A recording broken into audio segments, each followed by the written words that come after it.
Okay, you guys, what is up? The King of Lightning is here today to do One Piece episode 559 review.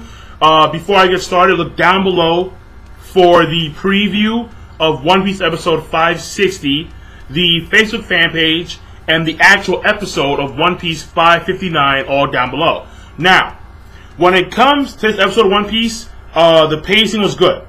It was good pacing throughout the entire episode. Wasn't too slow, wasn't too fast. It was dead set, nice and smooth. And then the action, and basically it mostly revolved on Hody Jones. It was Hody Jones doing a lot of shit, just mad shit. It was like him going in there and cutting and cutting and cutting, and then Yamusame doing like those arrows things, and then or like the multiple arrow, bullet, water type things. And then we see a little stuff from Decken, where Decken throws some knives at Shirahoshi, then they get blocked by the princes, Manboshi and Ryuboshi. And then we see Fukaboshi, where he's dodging Hody Jones in that undersea crag range. And we see Hody Jones pull some impressive shit, some very impressive shit. So, overall, the action and the pacing was good. Especially, you know what, when it came to the ending of this episode, where we see Hody Jones, and he stabs Decken with the trident, and the thing here is that this scene was very dark, grim, and dismal. It really matched, like, the lighting really matched the attitude and the setting that happened, or that occurred, when Decken was stabbed by the trident. So, like, very good stuff, very good stuff. Now, what I will say is that the reason why, I believe so, the reason why the pacing was so good in this episode was because they extended the fight scenes between Fukaboshi and Hody Jones. Hody Jones got to showcase his prowess. We see him going in there. When Fukaboshi hid inside the dust cloud, we see Hody Jones do like a miniature like whirlpool to remove the dust. When he was chasing him at first, and we see him cut those fish by simply spinning apart. And then, of course, the undersea cracks, which are being destroyed by the knife. You know, like that big, thin knife that Hody Jones had? Yeah, like we see them being, like, completely cut in half by Hody Jones's, by his speed and power. So, clearly, when you extend the fight scenes in an episode, it makes the pacing a lot better, because it allows you to get to the important stuff, correction. What I should say is that the transition between the fighting and the more important stuff, or the exposition, is a lot smoother when you extend the fight scenes. So it doesn't seem too slow. Like, for example, when Frankie did the whole entire Frankie robot thing, the Frankie Shogun, that was like a super slow episode. 20 minutes felt like an hour. It was like, damn. So overall, this episode, it was good. Nice, smooth, crisp, fluid, like a babbling brook in the middle of spring, straight up. So, that being said, let's dive right in with the summary. Oh yeah, and by the way, the animation was good too. So, basically it starts off with Shirahoshi, and she is swimming to the exit, which, well, no, not the exit, but she's swimming away from Noah. And then we see Decken, and he's still chasing her, and all this shit. And what happens here is that she realizes that Luffy and the others were in the palace, and she knows that the gate between the palace and Fishman Island was still open, so she was going to go through there. And what happens here is that two things. First of all, some of the mermen decide to try and slow down Noah to no avail. And the second thing here is that Luffy gets blasted by Sanji up to Noah, and Luffy grabs onto the chain. At the same time, we see Hody Jones. And Hody Jones decides to say, you know what, fuck these mermen. He makes some water bullets, or some water arrows, and starts pegging them at the mermen.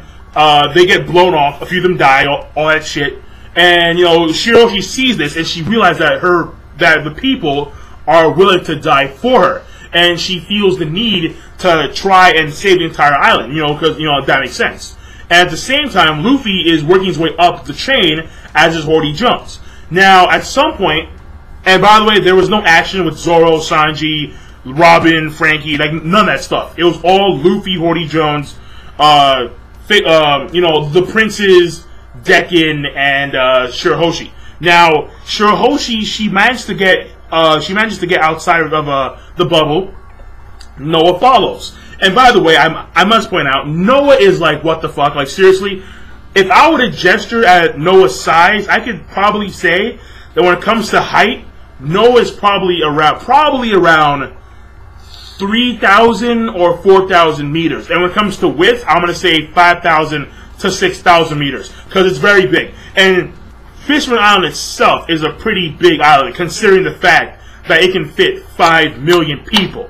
So, yeah, exactly. So, I mean, that's my estimate. I mean, if you somehow know the exact estimate, like if Oda said in like an SBS, how big and how wide Noah was, then, let me know. But basically, that's what I think. And we see Noah, and the thing about Noah is that Noah is like, it's dead set quiet. Like, there is no noise with Noah. Noah makes no fucking sound, like the ship itself. The chains do, bam, bam, bam, but Noah itself is like, it's so quiet. It's so quiet and eerie, but it's so fucking big. It's like, yo, it's crazy. It's like a big ship ninja, like it's very, very, I like it. It's nice and eerie. So what happens is that Noah's going after Shirahoshi. At the same time, Luffy gets out of the bubble, and I was surprised because Luffy was actually in the water, and Luffy didn't instantaneously, pass out. He was actually conscious for like a few seconds, managed to blow the bubble, and then he tries to swim towards Noah. Hordy Jones like, no, fuck that shit. And then what happens is that they go for like a little sparring match, and Hordy Jones spanks Luffy. Luffy drops the coral bubble, and he passes out, and then he falls down. And then what happens is that Fukaboshi saves his ass from a trident, and then Hordy Jones, he decides to get serious with like his shark fin blade thing. At the same time, Vanderdecker is still chasing Shirahoshi. She's running away. She leads Noah to like these undersea crags, where Vanderdecker like decides to like throw some knives at her because she will marry him. And what happens, because like he's not her type, and basically the knives get blocked by Mamboshi and Ryuboshi, which proceed. Well, I forgot what they're gonna do, but after that they lose their relevance in the episode. I'm not sure why.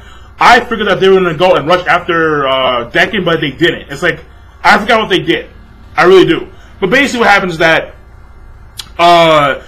they tell Shirahoshi to fly up or to swim up because they tell her that their father said that Noah is a very important ship. So she swims up, and what happens is that Noah follows her and goes completely vertical, and starts following Shirahoshi. And at the same time, we have the scene where Hordy Jones starts to pursue Luffy and Fukaboshi, does all this crazy cool shit, cutting the fishes, cutting the undersea crags, so on and so forth. Good ship, Hordy Jones. And then what happens here is that as like, because like once Hordy Jones is like doing his thing, Noah comes out of nowhere, passes by Fukaboshi and Hordy Jones, and then Luffy says, "Yo, take me to where the platform or the plateau. What was it called? Fuck. Well, basically the area that has air where Noah is. He says, take me there, and then Fukaboshi, he takes him up there, but Hordy Jones bypasses them and he rushes towards Decken, and that's when we see that Hordy Jones has the trident. He walks over to Decken. Decken's like, yo, Kyodai, yo, brother, man. I'm chasing Shirahoshi with this Noah ship.